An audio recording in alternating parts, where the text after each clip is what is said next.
Good morning students, how are you? I am Kamaljit Kaur, your SS teacher from Sarvhitkari Vidya Mandir. Students, as you know, we are going to start our next topic, how participants saw the movement. Previous video में हमने Gandhi union pact देखा था, जो fail हो गया था।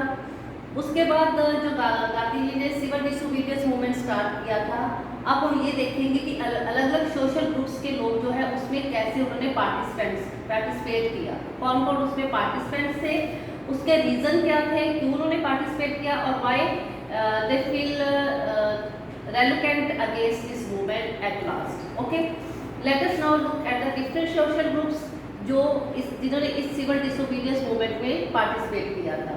Question वही है जो मैंने अभी बताया, why they join the movement, उनके आइडियाल्स क्या थे, उनके लिए स्वराज का मीनिंग क्या था।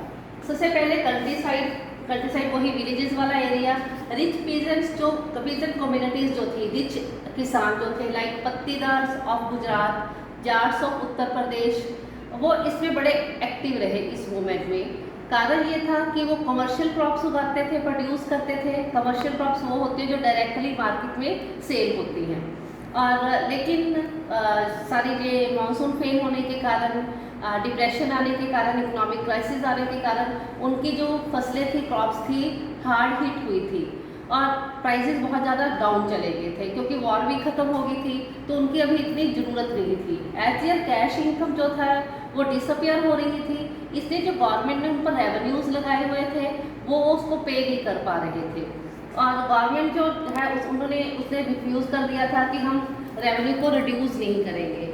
तो जिसके कारण क्या हो गया, जो रिच पीजेंट्स जो थे उनमें रिसेंटमेंट आ गई, रिसेंटमेंट जो था असंतुष्टि आ गई, और ये रिसेंटमेंट बहुत ज़्यादा वाइड स्प्रेड थी ऑलमोस्ट पूरे इंडिया में। यहाँ जहाँ पर भी रिच पीजेंट्स थे उनमें ये फैलनी स्टार्ट हो गई। दीज रिच पीजेंट्स जो थे शुरू में बड़े एंथुसियास्टिक सपोर्टर थे सिविल डिसोबीडियंस मूवमेंट के। एंथुसियास्टिक का मीनिंग होता है कि बहुत खुलकर उन्होंने बड़े जोश से इसमें सपोर्ट किया। मूवमेंट जो है, जो इन्होंने कम्युनिटीज़ ने ऑर्गेनाइजिंग की, और लेकिन इसमें कुछ लोग जो थे वो रेलुकेंट भी थे। रेलुकेंट का मतलब होता है उन्होंने विद्रोह भी किया कि हम इस मूवमेंट में शामिल नहीं होंगे, क्योंकि बाइकआउट मूवमेंट में हम प्रोग्राम्स में इसमें हम पार्टिसिपेट नहीं करेंगे। उनके लिए सिर्फ और सिर्फ स्वराज का मीनिंग क्या था, अगेंस्ट हाई रेवेन्यू, कि हमारा रेवेन्यू कम कर दिया जाए या बिल्कुल ख़त्म कर दिया जाए तो हमारे लिए स्वराज है। But they were deeply disappointed, लेकिन कहते हैं कि लास्ट में वो डिसअपॉइंट हुए, और जब ये मूवमेंट जो है 1931 में without any revenue rates being revised, जब महात्मा गांधी ने कॉल्ड ऑफ कर लिया था, इस मूवमेंट को हॉल्ट कर लिया था, तो ये बहुत ज़्यादा डिसअपॉइंट हुए। सो व्हेन ये मूवमेंट रीस्टार्ट हुआ 1932 में, तो इन्होंने रिफ्यूज़ कर दिया कि हम इसमें पार्टिसिपेट नहीं करेंगे। तो बच्चे क्वेश्चन यही बनेगा कि रिच पीजेंट्स ने पहले क्यों पार्टिसिपेट किया था, फिर दोबारा से रिफ्यूज़ क्यों किया 1932 में जब रीस्टार्ट दोबारा से हुआ था ये मूवमेंट, क्योंकि विदाउट उनकी कंसेंट लिए, उनकी डिमांड पूरी होने के बिना ही महात्मा गांधी ने 1931 में इसको हॉल्ट कर लिया था, कॉल्ड ऑफ कर लिया था। नेक्स्ट आगे पुअरर प्रेजेंटली, जो गरीब किसान थे उनकी डिमांड भी यही थी कि रेवेन्यू लोअर किया जाए, कम किया जाए। Many of them were small tenets थे। टीनेट्स वही जो दूसरी की ज़मीन पर, लैंड पर काम करते हैं, टीनेट्स कल्टिवेटिंग लैंड, और उन्होंने किराए पर, जैसे हम ठेके पर लैंड ले लेते हैं, किराए पर लैंड ली हुई थी, लैंडलॉर्ड्स थे। जैसे ही इकोनॉमिक डिप्रेशन चल रहा था पूरे वर्ल्ड में, तो कंटिन्यू रहा, उनकी कैश इनकम डिविंडल होगी, ख़त्म होने स्टार्ट होगी।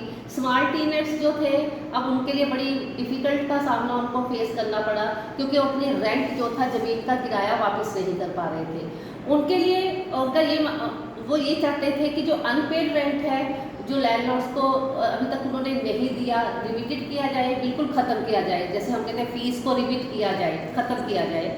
उन्होंने they join A variety of radical movements. Radical movements का मतलब होता है क्रांतिकारी मूवमेंट्स, ठीक है। उन्होंने काफ़ी आंदोलनों में इसमें शामिल भी हुए, जो खासकर जो सोशलिस्ट और कम्युनिस्ट पार्टी उस समय थी इंडिया की, जिन्होंने चलाए थे। तो ये पुअरर प्रेजेंटली उनके साथ हो गए। apprehensive of raising issue that might upset the rich peasant and landlords, अब नेचुरली अगर पुअरर पेजेंट्री की बात गवर्नमेंट मानेगी तो लैंडलॉर्ड्स को नुकसान होगा, उनके रेवेन्यू वापस नहीं जाएंगे, उनके रेंट्स वापस नहीं जाएंगे। तो कांग्रेस जो थी अनविलिंग थी पुअरर पेजेंट्री को सपोर्ट करने के लिए, जो नो रेंट कैंपेन सोशलिस्ट और कम्युनिस्ट पार्टीज ने चलाया था कि हम कोई रेंट नहीं देंगे। So the relationship between the poor peasant and the Congress remained uncertain, क्योंकि अगर कांग्रेस इनका साथ देती थी तो लैंडलॉर्ड नाराज हो जाते थे, अगर इनको निकालते तो इनकी कोई भी डिमांड जो है वो पूरी नहीं होती थी। अब नेक्स्ट आ गया what about the business classes, जो बड़े बड़े बिजनेस हाउसेस थे, व्यापारी थे, उनके बारे में क्या है। उन्होंने सिविल डिसोबीडियंस मूवमेंट में किस तरह से पार्टिसिपेट किया। During the first world war जो इंडियन मर्चेंट और इंडस्ट्रियल्स थे उनको बहुत ज़्यादा प्रॉफिट हुआ था, क्योंकि गली बैग्स बने वेपन्स के लिए, उनकी इंडस्ट्रीज में जो आयरन स्टील की चीज़ें बनती थी वो भी वार में बहुत ज़्यादा यूज़ होती थी, और उनको वो बहुत ज़्यादा पावरफुल बन गए थे फर्स्ट वर्ल्ड वार में। अब वो ये चाहते थे कि उनका बिजनेस जो है एक्सपैंड हो, और जो कॉलोनियल पॉलिसी, जो वार के बाद कॉलोनियल पॉलिसीज चेंज हुई थी, उसने एक्सपोर्ट को रिस्ट्रिक्ट किया था। कॉलोनियल पॉलिसीज को एक्सपोर्ट अगर रिस्ट्रिक्ट होती है तो इनकी चीज़ें बाहर जाती नहीं थी, बाहर की चीज़ें आ रही थी, तो इस चीज़ से ये चीज जो बिजनेस थे नाराज थे, इनको लॉस हो रहा था।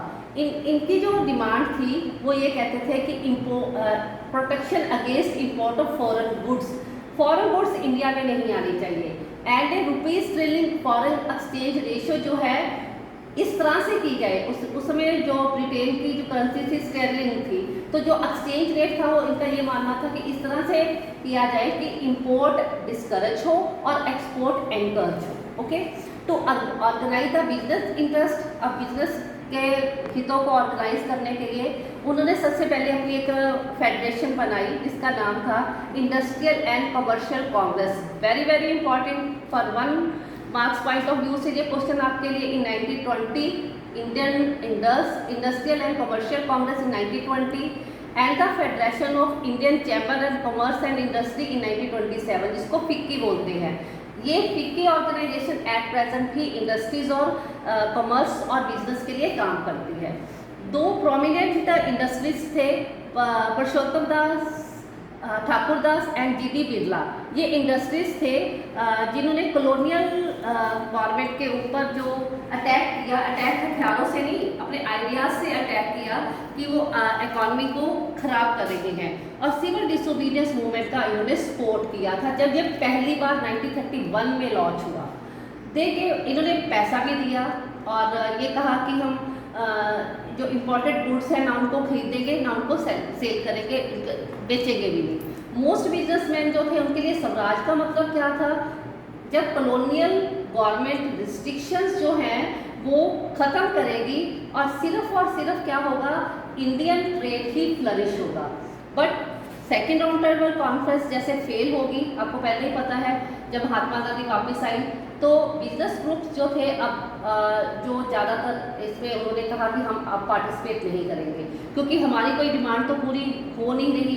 तो they were apprehensive to spread the militant activity. दूसरा कारण इनका ये था कि अब बार बार बंद हो रहे थे, हड़ताल हो रही थी, जगह जगह पर जो सत्याग्रही थे या मूवमेंट चलाने वाले और कॉलोनियल पुलिस थी उनके साथ मिलिटेंट एक्टिविटीज़ हो रही थी। तो उनको ये था कि बार बार बंद हो रही है, हड़ताल है, शटडाउन है, तो हमारे बिजनेस जो है वो डिस्टर्ब हो रहे हैं। तो सेकेंडली क्या हो रहा था, उस समय तक इंडिया में सोशलिज्म भी बहुत ज़्यादा, नेहरू सोशलिज्म के फेवर में थे, साम्यवाद के फेवर में थे, जो कांग्रेस के यंगर मेंबर्स थे। तो इस चीज़ को लेकर जब ये दोबारा से स्टार्ट हुआ 1932 में, इन्होंने दोबारा ज़्यादा पार्टिसिपेट नहीं किया। तो नेक्स्ट क्लास आती है बच्चे इंडस्ट्रियल वर्किंग क्लास। उन्होंने भी इसमें बिल्कुल भी पार्टिसिपेट नहीं किया था। इंडस्ट्रियल क्लासेस ने मूवमेंट जो है लार्ज नंबर ऑफ जो वर्कर थे सिर्फ नागपुर रीजन को छोड़कर, नागपुर वाले एरिया को छोड़कर इन्होंने जो इंडस्ट्रियल वर्कर्स थे उन्होंने इसमें पार्टिसिपेट नहीं किया। ऐसा इंडस्ट्रीज जो थे उनने कांग्रेस के वो ज़्यादा क्लोज आ रहे थे। वर्कर को ये लग रहा था कि कांग्रेस जो है बड़े बड़े इंडस्ट्रीज वालों की फेवर ले रही हैं। नेचुरली अगर वो बिजनेसमैन की फेवर लेंगे तो वर्किंग क्लास को इग्नोर करेंगे, वो अपने आप को अलग महसूस करने लगे। But in spite of that some workers जो थे उन्होंने सिविल डिसोबीडियंस मूवमेंट में पार्टिसिपेट किया भी था कई जगह पर, खासकर selectively some of the idea of Gandhian program, कईयों ने गांधीयन प्रोग्राम को अप्रिशिएट भी किया था। For example boycott of foreign goods as a part of their own movement. और उनके लिए स्वराज का मीनिंग क्या था? लो वेजेस, कि हमारे जितना हम काम करते हैं हमें उतने वेजेस ही नहीं मिल रहे। जब तक हमें प्रॉपर वेजेस मिलेंगे, वेतन नहीं हमें मिलता, तो हमारी लिवलीहुड जो है वो एंडेंजर हो जाएगी। और सेकंड, इनके लिए स्वराज का मीनिंग क्या था कि जो पुअर वर्किंग कंडीशन है उनको इम्प्रूव किया जाए।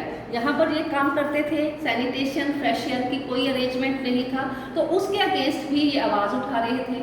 देयर वर स्ट्राइक्स, उन्होंने स्ट्राइक्स करनी शुरू कर दी, खासकर रेलवे वर्कर्स ने इन 1930 में, डॉक वर्कर्स इन 1932, जहाँ पर जो बंदरगाह वगैरह होती है वहाँ के वर्कर्स ने 1932 में। इन 1930 थाउजेंड ऑफ वर्कर्स जो थे छोटा नागपुर, अब बच्चे याद कर लेना, छोटा नागपुर में टिन माइंस थी, टिन निकाली जाती थी नीचे से। तो वर्कर्स जो थे उन्होंने गांधीयन कैप डालकर जो प्रोटेस्ट रैलीज निकाली, बाइकाट कंपेन चलाया था, उसमें पार्टिसिपेट किया था। बट कांग्रेस फिर इनके अगेंस्ट थी, कि उनको कांग्रेस को ये था कि अगर हमने वर्कर्स का साथ दे दिया तो इंडस्ट्रीज नाराज हो जाएंगे, तो वो इनके डिमांड्स को अपने प्रोग्राम का हिस्सा बनाना ही नहीं चाहती थी। It was felt that this would एलिनेट industries and divide the anti imperial forces. और कांग्रेस को ये लगता था कि इससे इंडस्ट्रीज जो है वो एलिनेट हो जाएंगे, अलग हो जाएंगे, और इससे हम जो एंटी इंपीरियल फोर्सेस जो इकट्ठी हैं वो भी डिवाइड हो जाएंगे। तो स्टूडेंट्स, आज की वीडियो में इतना ही। तो इन पेजेस को आप पढ़ना बच्चे। 3.1 आपकी यूनिट है जिसमें ये सारा टॉपिक दिया हुआ है। मैं PDF में क्वेश्चन जो है वो सेंड करूँगी। Try to write those question in your notebooks and also learn them. Okay, stay home, stay safe.